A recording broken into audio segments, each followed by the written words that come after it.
Hello. Hello. Hi. So I just watched the movie yesterday. So one thing I have to tell you, the movie was a whole mix of heartfelt moments and love and emotions, and then boom, your character enters, and it's like a burst of energy. So I really liked your character. I can't give away a lot of the movie, but I really loved your character. So I want to know what was your first reaction when you read the script? I mean, how did you see your character fit into all the chaos?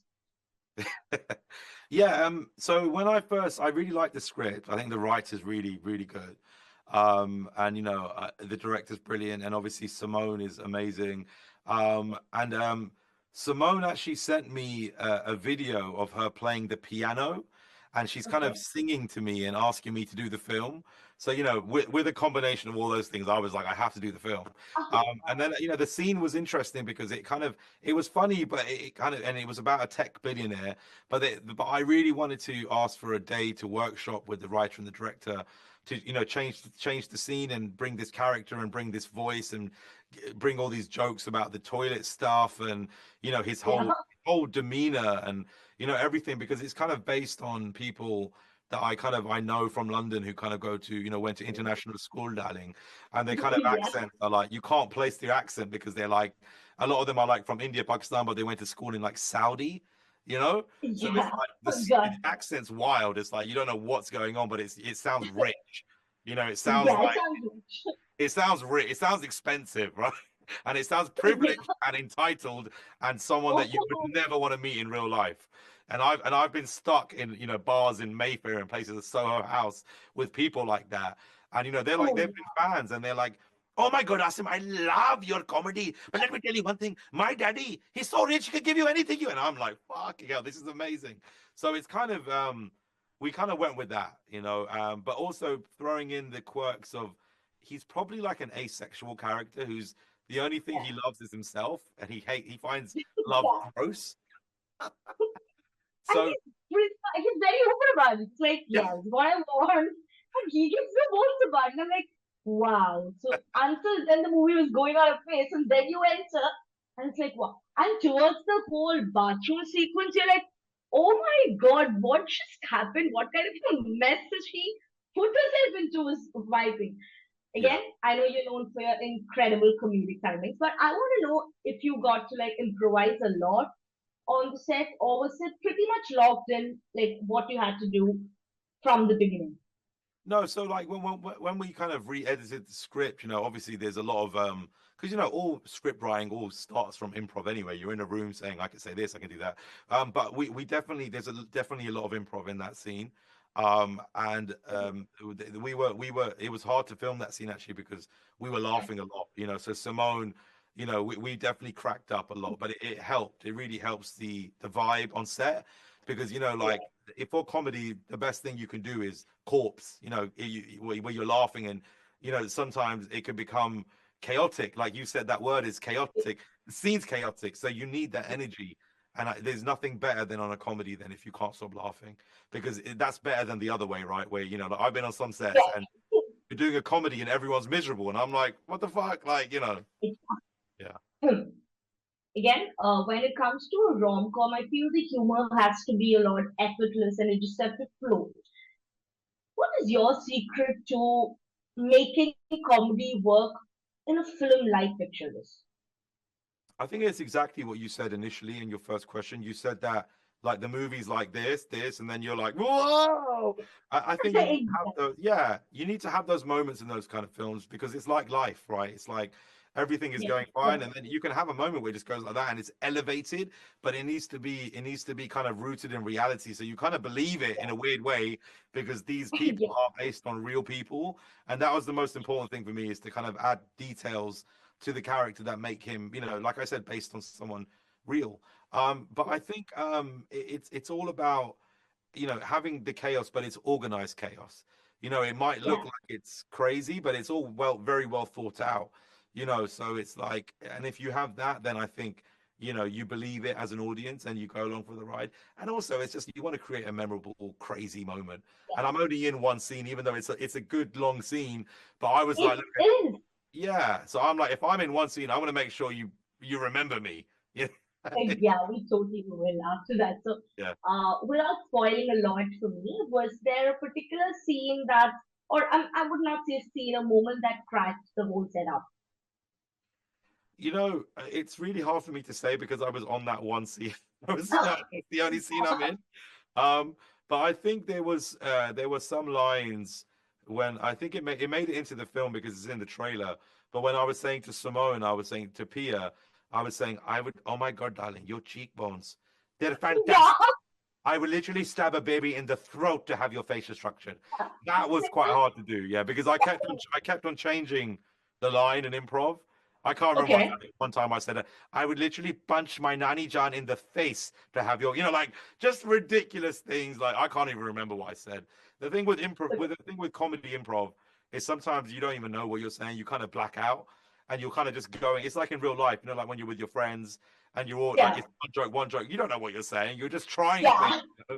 You're throwing things to the wall, seeing what sticks. Yeah. Um, so yeah, that bit was quite hard to film, but Simone did really well because she kept her shit together for most of the scene. Yeah.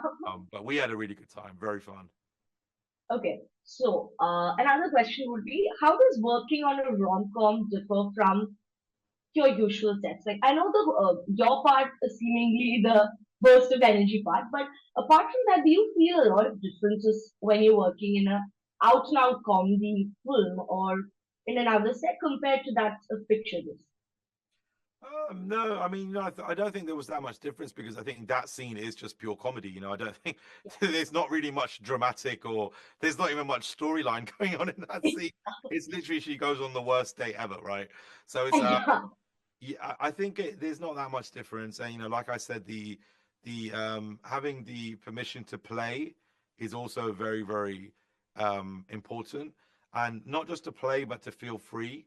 I've been on yeah, sets before where if you're with certain directors or actors or producers, you actually feel like they're like a strict teacher, and if you mess yeah, up, then you're in trouble. Like, and yeah, I hate that feeling because it's not just me, but everyone feels it. We all feel tense and tight, and you should never feel vision. like that in any walks of life, any work environment. You should never feel tight and like, oh my God, if I mess up, it's like living under a tyrant.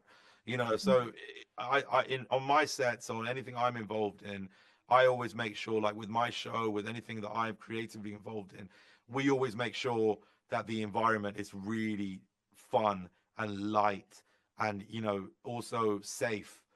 So you're not going to be judged if you try this thing, or you're not going to be Yeah, told off if you're laughing and you can't get the scene. Like that, you need to have lightness, you need to have freedom, and you need to be, and then you can be vulnerable and you can go for it. But yeah, I've been on a lot of sets where you can't, and you know what? Those movies and TV shows end up to be not very good because you I can know. sense that there's something wrong, the chemistry's wrong. It's really important. Yeah. Very important. Also, representation is a huge part of the film, especially. So, as a British Asian actor, how do you think about the growing representation of South Asian stories in the mainstream cinema? Yeah, I think the last one before this, was a long time ago. Bend It Like Beckham, Yeah, British rom-com, which did really well, mainstream. Shot in my hometown in Hounslow. Shout out to Gurinder Chadda. A really, really important film. But then there was nothing for like 25 years, you know. And then Jemima Khan's film, What's Love Got to Do with It, that I was in as well, came out, which is another rom-com about South Asians. And then this is, I think, is like another one that's come out. And I think they're becoming more and more mainstream, but I don't think we're yeah, there yet. And I think it's a lot of that has yeah, got to do with like culturally in England, as a British Asian, your parents wouldn't really, support you if you wanted to go into the yeah, art. They'd be yeah. like, "Yeah, you media, what is this bullshit?" Engineering doctor, that's Exactly, accountant, so, um, so or that's bankers. yeah, exactly. But yeah, I mean, I didn't have that. I think the blessing for me is that I didn't really have that pressure from my parents because they didn't really have that much expectation of me. So they were like, "Oh, he's a waste. Let him do what he wants." And I think that freedom actually helped me, pursuing, doing media studies and film, and then creating my show on YouTube and all of those kind of things, I felt very free. I felt ignored, which was great because I was left to do my own thing. But Yeah, I think a lot of British Asian kids don't. They have pressures, yeah, they have, expectations, which is really tough. And I think that's the reason for the lack of representation. Not just That's not the sole reason. Don't get me wrong. yeah. There's True, obviously exactly. the people with money A and in lot of charge that they have a responsibility as well. But I think it's changing now because, like I said, now our yeah, parents are like, they see the money that we're making from this, yeah, and they're like, "Oh, yeah, media, yeah, very good." yeah. You know, Giving money, yeah, okay, but the it's tone okay. shift. Yeah, yeah, yeah. I'll pay for acting classes, better. Koi baat nahi. Yeah, So it's like that's funny now. Like my parents are the same now. They see me and they're like, "Oh wow, we all like we knew," and I'm like, "You didn't know, you didn't know." So I think it's changing now, and hopefully now, because there's so much money to be made, we can now finally tell our stories, and hopefully there'll yeah. be more representation. And okay, also, what's next for you? Anything exciting that you would like to share? Yeah, I mean, I'm writing a new sitcom for BBC, Sam Bradford. I'm also writing and directing a horror film Oh, wow. for BBC Films that we should be start filming this year. Okay. I'm developing, always developing stuff, and yeah, just continually just working, trying to create more stuff. Thank you so much, Asim. This was such a blast, and I can't wait for everybody, especially back in my town in Kerala, India, here, to watch the whole sequence because I am sure they will love the part where you just Oh, throw. brilliant! Thank you very much. I can't wait. Thank you for sharing and spending your time, and all the best to all No the problem. whole Thank you. crew.